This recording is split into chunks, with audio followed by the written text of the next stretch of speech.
Hey, welcome everybody to another episode of The Real CFO.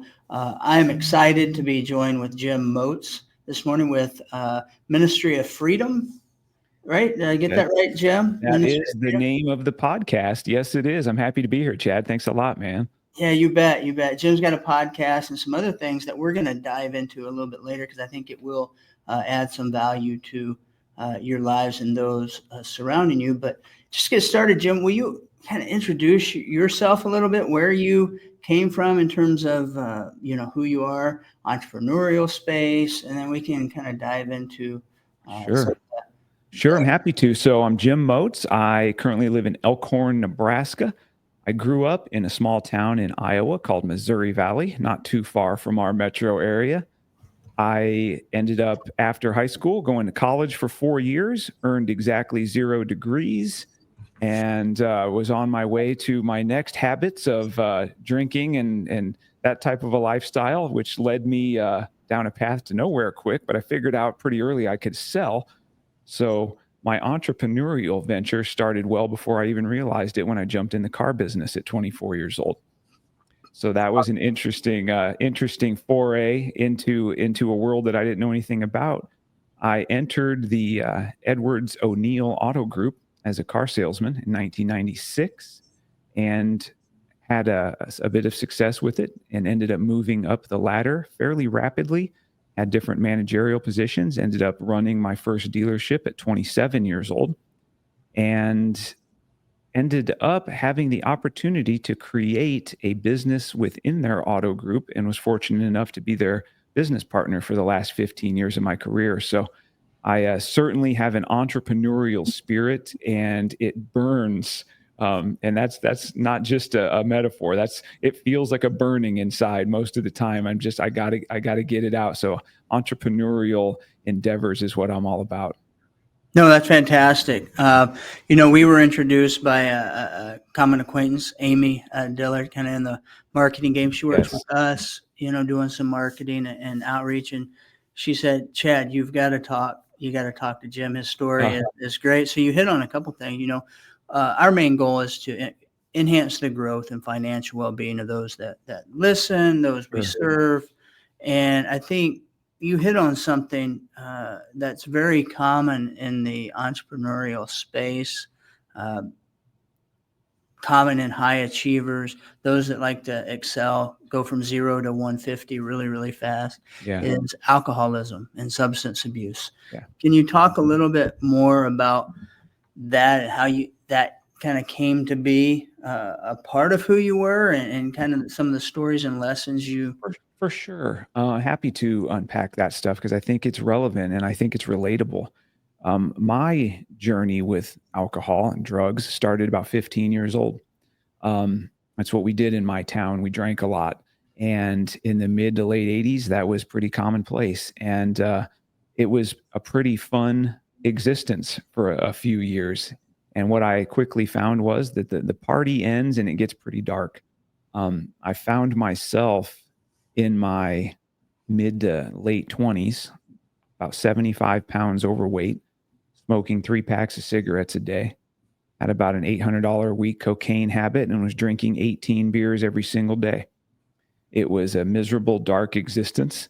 And in the midst of it all, I was still working 70-hour weeks and having pretty darn remarkable success in the workplace.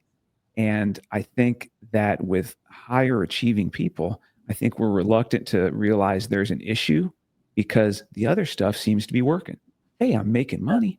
I'm moving up in my career path's on track. Just because I feel this sick and I'm treating people this way and I'm living this lifestyle, it must be okay because it's lending itself to me having some worldly success. That I think that was a problem for me to finally realize that it wasn't okay anymore. I had a radical spiritual transformation. So we'll get to this, but one of my entrepreneurial endeavors is I decided to write and publish 2 books this year. My first book is called I Asked God to Kill Me. And the title comes from the day that I was just done. I was sick of living the life I was leading. I couldn't stop drinking. I couldn't stop drugs, couldn't stop being that man. And I never knew God before. I never prayed, never talked to him, never been to church, never touched a Bible in my life. Got on my hands and knees in my bedroom looked up at my ceiling because that's where God lived, somewhere up there. And I said, God, kill me. I'm done. Just kill me. And I'm not going to live like this anymore. And spoiler alert, he didn't. And I'm still here. But what he did do is from that moment on, it felt different. God he didn't kill me, but he did offer me a different life. And I remember telling people right away the next day, something's different. I'm done. I'm done with that life. I'm done with the drinking. I'm done with all this. Now, of course, people in my life had heard it 100 times. Right. So they're like, okay, I'm not buying this. We've heard it before, but something felt different. And that was June 16th of 2003. And I haven't had a drink or drugs or anything since that day.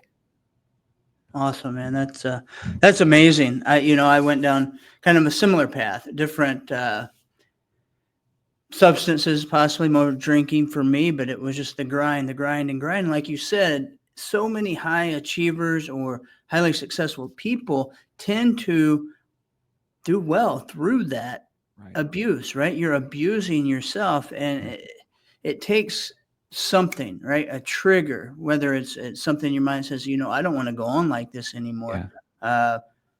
Or someone close to you that maybe God sent to kind of be that guy throughout your life. For me, it was my wife, kind of like, hey, this got to stop, and you're better than this, and we know it, and to get out of your own head and do something about it. So similar stories to you, and I hear it all the time. And then you make that transition, right? To say, hey, all right, I'm going to quit now. What am I going to pour myself into? Because typically you have to, if you've got something that's been occupying your mind, your time, you have to replace it with something. Yeah. It sounds like for you and some of the stuff I've seen, your YouTube channel, your podcast, is faith and fitness is what. Yeah. So that's where I poured myself into. And like I said, I was grossly out of shape at that point, and I was 31 years old, and it was difficult to even start. I thought, where do I go from here? And I wasn't ready to be a religious guy. And in fact, still, I'm not religion. I'm anti-religion. I'm very pro-Jesus. And I think there's a big difference. Religion to me is very constraining, and it's rules and it's rigid, and that's not the freedom that Jesus came to give us. But I do know that Jesus came to give us abundant life and freedom in him. And I know that life can't be achieved without a level of fitness and health. And so I did pour myself into that. And that lent itself to me really focusing. That's when my entrepreneurial spirit really started kicking in, because I started achieving victories, and I wanted to create and push boundaries. And I couldn't run a mile the first day I got on a treadmill. And I said, you know what I'm going to do at some point? I'm going to run a marathon. And that seemed crazy, but there's a path to it, and the process will work if you'll do it. And same thing with starting a business. I don't know how to start a business. I don't really want to leave this auto group. There's got to be a way that I can be entrepreneurial and become a partner within this auto group. How would I do that? I don't know, but I'm going to focus on each step of the process. And the building really started giving me purpose, building things, growing as a man in my fitness, in my faith. The process of building businesses is so attractive to me and helps me come alive. And I try to teach that to people even today as part of our ministry, is that if it's inside of you to be an entrepreneur, don't stifle that. There's also nothing wrong with being an intrapreneur, so to speak. Those are super important in business as well. Yeah. But entrepreneurs know it's inside of them, and they know. And I'm always encouraging of people to be willing to let go of that tree trunk, so to speak, and go out there on those limbs and take some risks and some chances. So I decided to get into the riskiest thing I could think of in the auto industry. So let me tell you about that. Yeah. So what I decided to do was I researched how people in the auto industry finance their own paper, is what they call. So their own, to do their own fund, their own auto loans. Now, back in 2006-ish, the economy was really starting to collapse, and we were having a hard time at the dealership I worked at securing bank financing for people to buy cars because most people don't come in with $15,000. They need a loan. And a big profit center and a big service that auto dealerships provide is securing that financing for folks to buy cars. We were finding that banks were tightening up and people that didn't have perfect credit couldn't secure financing. That was affecting our sales. I could prognosticate down the road that was going to lead to maybe the closing down of our part of the operation. So I'm not going to let that happen. So I started researching how could we start our own related finance operation. And what I found was that the most lucrative way to do it, surprise, surprise, was also the most risky way to do it. So I talked with the then owners of the group who ended up being my business partners. And I said, here's my plan. We're going to each invest large sums of money and we're going to loan it out to people that have a history of never paying a bill in their lives. And they're like, okay, but here's a problem with that. First off, none of us know how to do that. I said, no, but I'm going to figure that out. And another problem is he and myself, this is my partner talking, we have our investment money. You don't have two nickels to rub together. How are you going to pull this off, Jim? I said, great question. I need you to help me borrow it all. So I decided at that point in my life, I was going to borrow, I'll be as transparent as I can, a couple $1 million and loan it out to people in an unproven business model that have a history of not paying a bill in their lives. And it's the best business decision I ever made. And that's why I'm not averse to risk, man. And I encourage people to take it, but prudent risk, when you back it up with faith and hard work, it's going to pay off in a huge ways. Yeah. No, that's awesome. I love that story. I mean, that's a monster risk, right? You might not advise folks to go at least that risky, you know? Right. Yeah. Find where the tolerance is for you. Right. Yeah. Right. No, that's great. But you said something that really caught my eye was purpose, right? It's that purpose, whether it be entrepreneurship or entrepreneurship or fitness or your finances or your faith or your family, right? You have to have that purpose that drives you and feeds you and keeps you motivated. I'm a firm believer in that. And you have to have something to wake up to every day. And I think, especially this time of year, right? You hear a lot of folks, new year, new me, New Year's resolutions, all that stuff. And I get it. I get it. I've done that.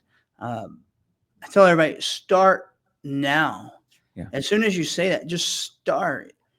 Have a purpose. We say those things and we look at this space out there and there's so much uncertainty of how we're going to get to where we want to be, right? Our goal is, hey, we want to be skinny or we want to be fit, but we'd have no method or direction to get there. I always equate it to, and same with entrepreneurship. If you say, I want to go into business and you don't have a plan, to work daily to reach that goal, you're going to be uncertain. There's going to be chaos. It's like looking into space and all these particles and you're just grabbing. But if you break it down and have a plan around everything you're going to be intentional about on a daily basis, that goal is easily achievable if you attain the daily target. Yeah. What a great word. So you and I really line up in that. And I'll tell you why. The goal, I am not goal focused. I'm process focused. Right. So I'm way more of a stick guy than a carrot chaser. So this is how I tried to lead when I was in the marketplace in the car business. A lot of auto dealerships have this monthly goal for their salespeople. Well, your goal is 15 cars, so go hit your goal. I didn't like that. I did away with that system. Instead, what I said is daily, we're going to talk about what processes it takes, what habits we need to instill that are going to lead to you being successful today. Right. And then we're going to talk about how to work on you as a man or a woman. How can you improve on areas that you desire growth in? How can you focus on personal excellence to become the best person you can be? That's going to lend to everything on the right side of the board where the goals were. That's going to work itself out. We need to focus on the processes. So when people say, well, what are you going to do in 2025? I'm going to lose 25 pounds. Okay, great. I don't want to talk about that, but let's talk about how you're going to fuel and hydrate. What's your training plan and how are you going to fit that scheduling into your life? How are you going to be willing to trade unproductive hours for productive hours in order to squeeze more efficiency out of your day? What are you going to do to focus on the personal excellence in your own life that's going to lend to you being that kind of a person? And that stuff all takes care of itself. I look at a math equation and I think, I'm never going to look at the right side of the equal sign. I'm going to just focus on the left side because those numbers over there, if I'm focused over there, inevitably everything on the right side of the equal sign is going to work itself out. Yeah. We have to be process oriented as entrepreneurs. And it's just like wealth building. It's the same way. We have to have a process, and wealth building, as you know better than anybody, is about the habits the habits and the discipline that we'll do consistently over time. Yeah, that's a key point. When you look at most successful people, they weren't, they might look like it now because they have the life, they're traveling all the time, but you don't see all the sweat, tears, and routine and sacrifice that went into it. And it's mostly system and process driven. But ultimately, it's the routine that they get themselves into to continuously focus on those daily activities. Yeah. The boring, monotonous things that get us to the next level. It's like the first step to getting fit is walking into the gym or lacing up your tennis shoes and to go for that walk. It's that first step. That's the hardest piece. Yeah. And then you do it again tomorrow. Yeah. Then you do it again tomorrow. Yeah. Right. It's the boring stuff, right? The consistency. I was going to say, I'm glad you said that word because boring wins. Right.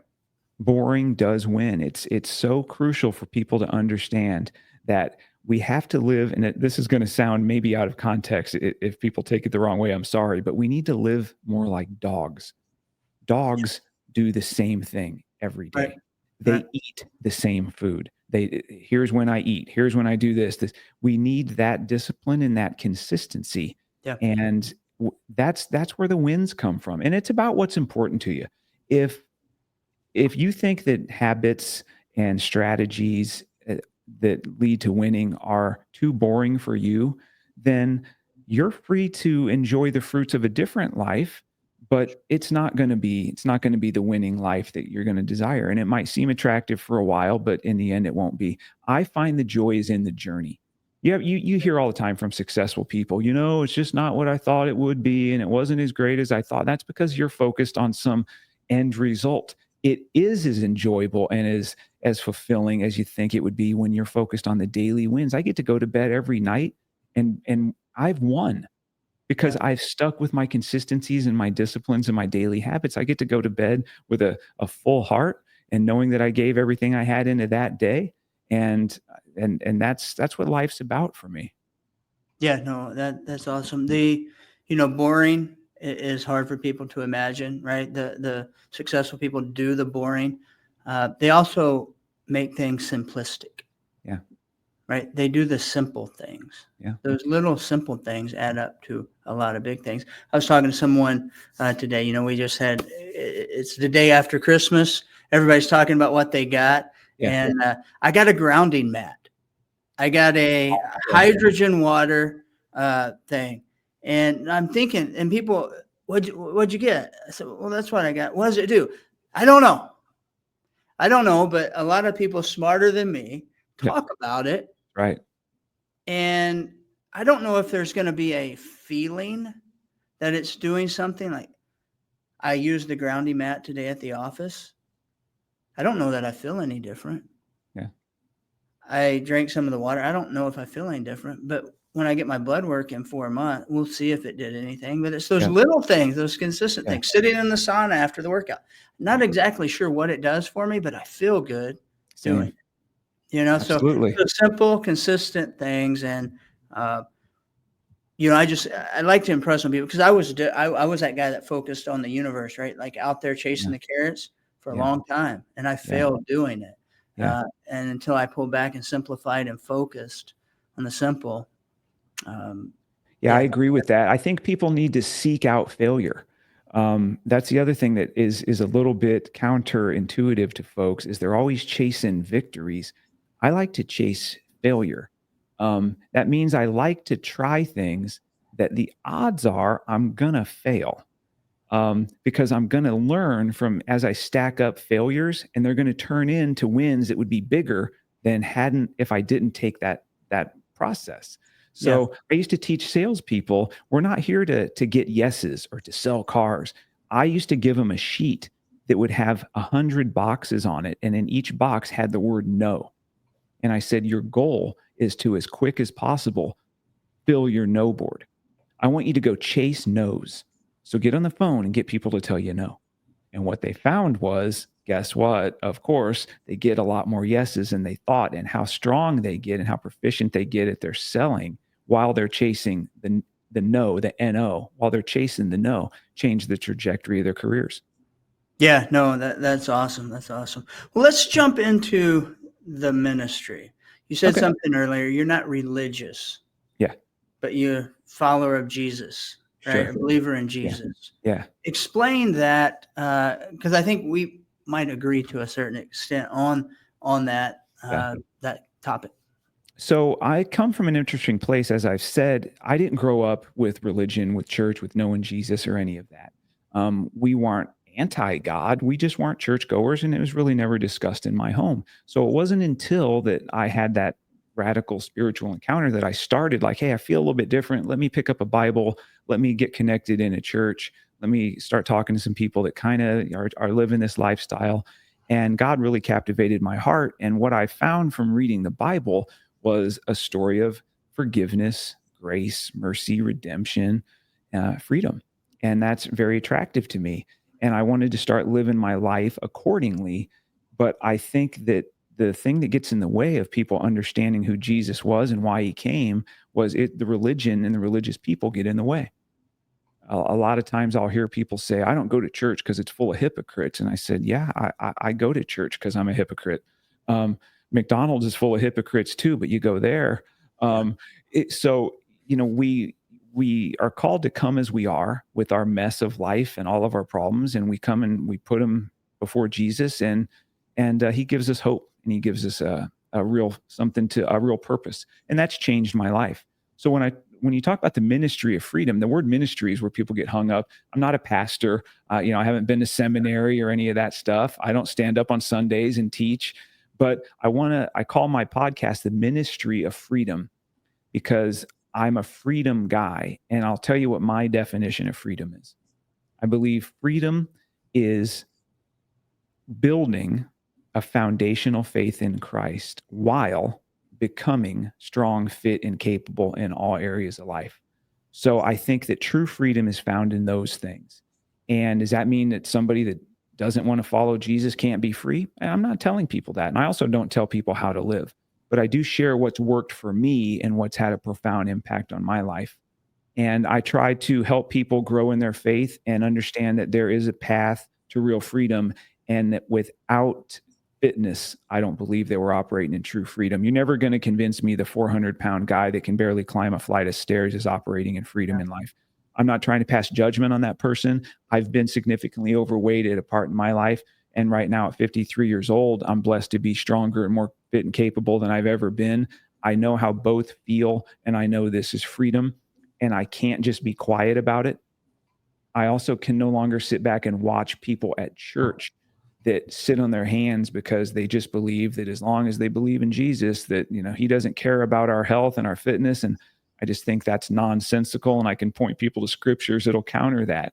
Right. And I think it's important to understand that our bodies that we've been blessed with, the Bible says our bodies are temples of the Holy Spirit. It says we are not our own, that we've been bought at a price, and that price is what Jesus did on the cross. And then it says we're to honor God with our bodies. I don't think I'm honoring God with my body by filling it with poison and alcohol and drugs and fast food and sloth and laziness. No, I completely agree with that. I mean, it's one of the, and I'll be honest, I grew up in a church that was very rigid, very kind of institutional, like closed off to a certain extent. Not bad people, right? Mm-hmm. Just very rigid in terms of belief. And it turned me away because I got that feeling that we were excluding people or we weren't allowing the opportunity to touch more people because we were so closed off, right? And living that maybe we're a little bit better or holier than thou kind of persona, and folks would see that and they don't want to be into that and so over the year I got out of church. That's when I got into my problems and challenges and alcohol, substance abuse, that sort of thing. It was when I got back in and found church that was more inclusive, that were more open to the world to come in and teach the gospel of Christ. And it kind of gave me a sense of freedom, right? Where we're not exclusionary. We're bringing everybody in, like Jesus did. He wasn't going after those that were well off or those in high positions. He was going after the prostitutes, the thieves, to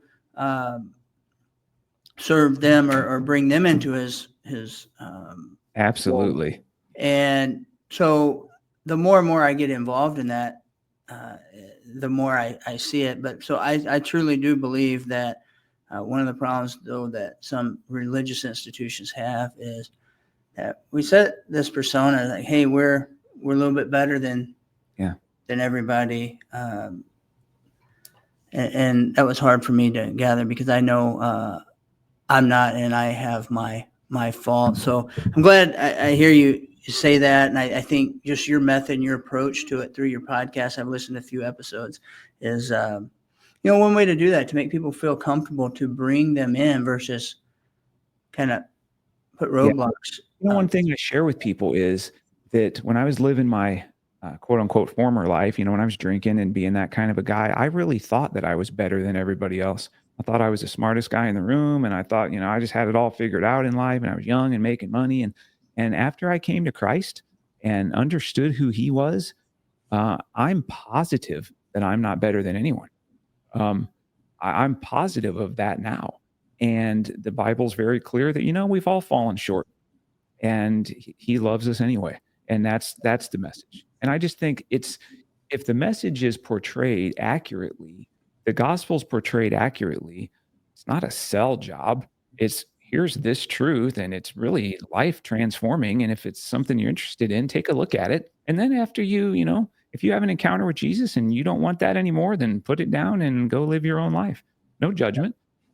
This is what works for me, and I hope it works for you. And because eternity's a long time, but I certainly am not exclusionary, and I don't think I'm better than anyone. And I think that there are real Christ following people that just want other people to come into the fold, because man, it's authentic, real life. Yeah, this story and this conversation makes me think of so many different instances where I've seen small business owners and entrepreneurs that are going down the same path. They start out with an idea, and then they fall off, and then they have maybe some level of success or failure, and they get stressed. They go down this other road and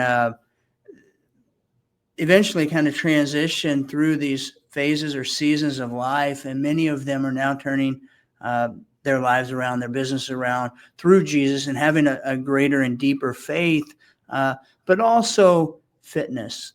That's a big part of these transitions that I see in the small business community, or at least entrepreneurs that I work with and associate with a lot, is they found that faith, they found that purpose, and they've implemented systems and processes. Fitness being a big one. I do have to say, in checking out some of your content online, I did happen to see a book that was on yourself called 75 Hard. So I need to ask, is that something that you prescribe to, or that was a big shift in your fitness journey? So I did 75 Hard. So the audience knows 75 Hard is a program that was developed by the founder of First Forum. His name's Andy Frisella. Andy Frisella came up with a program that's 75 days long, with some certain tasks, so to speak, that you have to do every day for those 75 days. It's very rigid and it's very difficult, and it's a mental toughness program. And one of my targets for this year, for 2024, was to complete that. I did that, I started in April. I finished in mid-June. So I ended up timing it all out. So I finished 75 hard on my sobriety birthday and the day I published my first book. So it all came together on one day. But 75 hard was a life changer for me. And I've done a marathon and run road races and all that kind of stuff. But it's a neat program, and it's not for the timid, but it is attainable for everybody. But it is a mental toughness program, and I highly recommend it. Yeah, no, I have to concur with your thoughts on that. Have you done it? Yeah, I was first introduced to it back in 2019 by a friend here locally that was in a mastermind group that I'm in, that nationwide mastermind group. So he turned me on to it, and I did it. And I'm like, I need to get my fitness back in order, get a little more intense, a little more focused, get it dialed in, get the diet dialed in. So this is a good program. The other stuff, the points, taking a picture, drinking the gallon of water, following a diet, working out twice, whatever. I'm just going to follow it and do it. And not one of the tasks is hard in and of itself. That's right. It's the discipline of routine and focus and commitment that is very hard. Harder at some points throughout the 75 days that I found. So I try to do it once a year. I love that. This year, I'll be honest with you, I've probably started it 5 or 6 times, and I failed 5 or 6 times. Yeah. And because I didn't have the discipline, my routine is so dialed in since 2019 and doing it, where I work out once or twice a day, consistently. I read, I do pretty much everything, and the diet 90% of the time. Yeah. So when I commit to doing it, I'm really not committing to same. doing it. My lifestyle lines up with it. It really does, like overall, but I do it. Typically I'll feel like I'm in a rut, and I start feeling and I'm grasping for those carrots, or I got too many things going on. I'll generally say, okay, I'm dialing in, we're going to hit it. So I've been considering doing it here. First part of the year, maybe February. Yeah.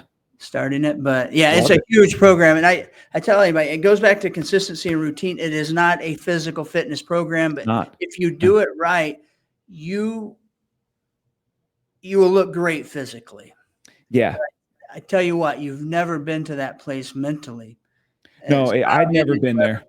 I'd never been there. And what it taught me was it helped me get back, because I'm a process guy, as I've told you, but it helped me even become more of a process guy, because if I woke up and looked at, I got to do this, and it's supposed to rain later, but I still have to go outside and do my outside workout. If I look at that, I can just be prone to just sit in my own little pity party. But I would tell myself, you know what, Jim, you know what you have to do?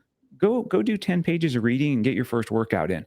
We're going to worry about that when it's time to worry about that. And we're going to address that when it's time to worry about that. And you know what? If it's raining and that's when you have to go out and do your ruck outside, then you're going to get wet, and it's okay. People get wet. If the worst thing you got going on today is you're going to get wet, it just taught me that these things, I learned the difference between problems and maybe inconveniences. A problem isn't you have to go outside and do a workout. It might be an inconvenience if it's too hot or it's too rainy or whatever. But then I found myself, here's the big switch, and I'm sure you can relate. When I started looking at the forecast thinking, I hope it freaking storms today.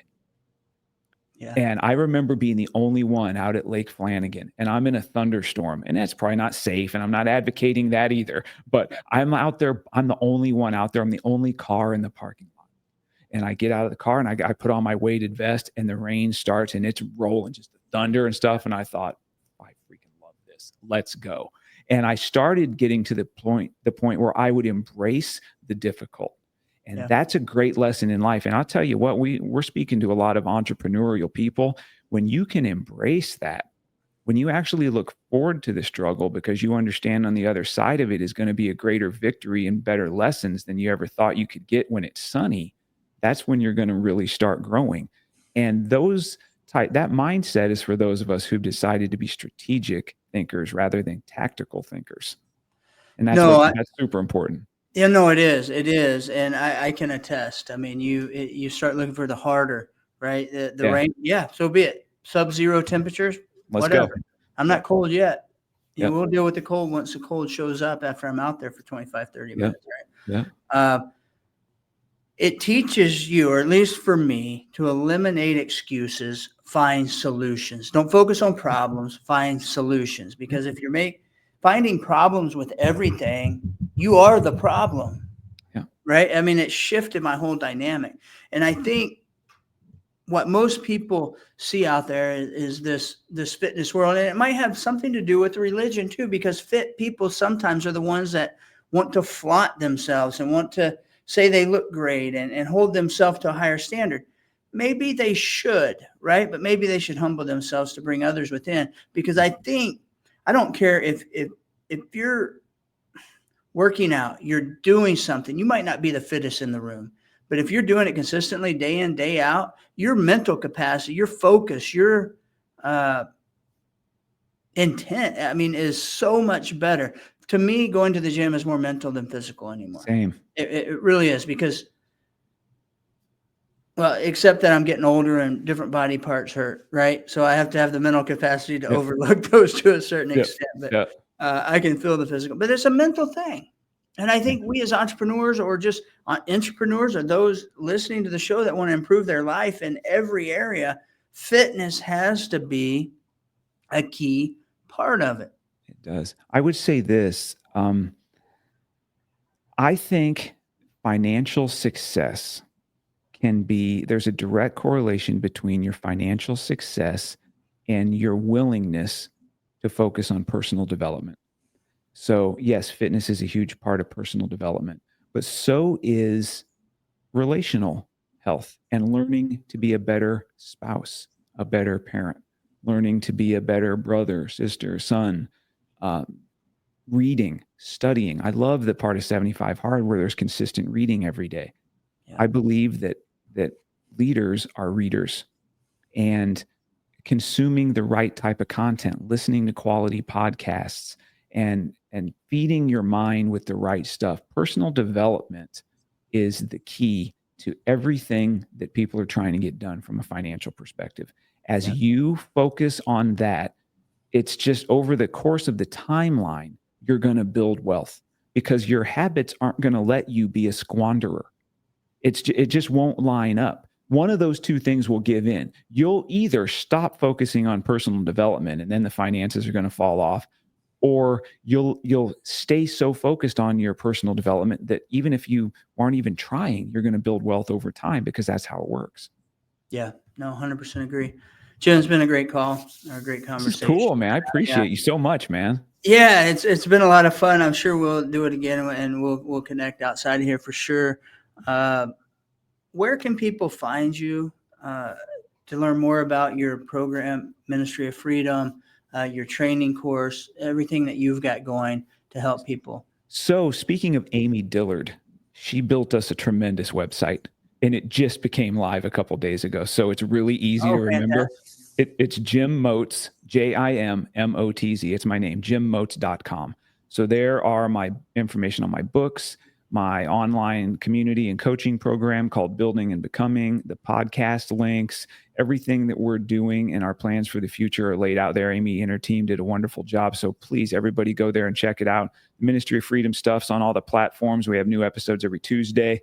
YouTube's a big one for us. So I'm easy to find. I'm on Instagram at Real Jim Motz, and just the usual places. But please, folks, go check us out. And if what we're talking about lines up with where you're trying to go, I mean, I think I bring a pretty fresh perspective, and I'm really grateful that I got to make this connection with you, Chad. And I think I got a new friend, man. This has been a good day.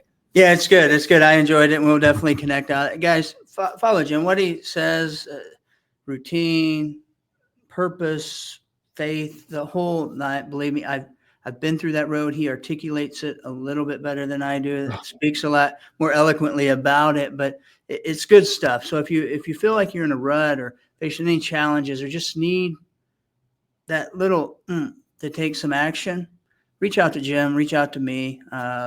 We'd be more than happy to lend an ear and help where we can. So we'll see you guys again next time.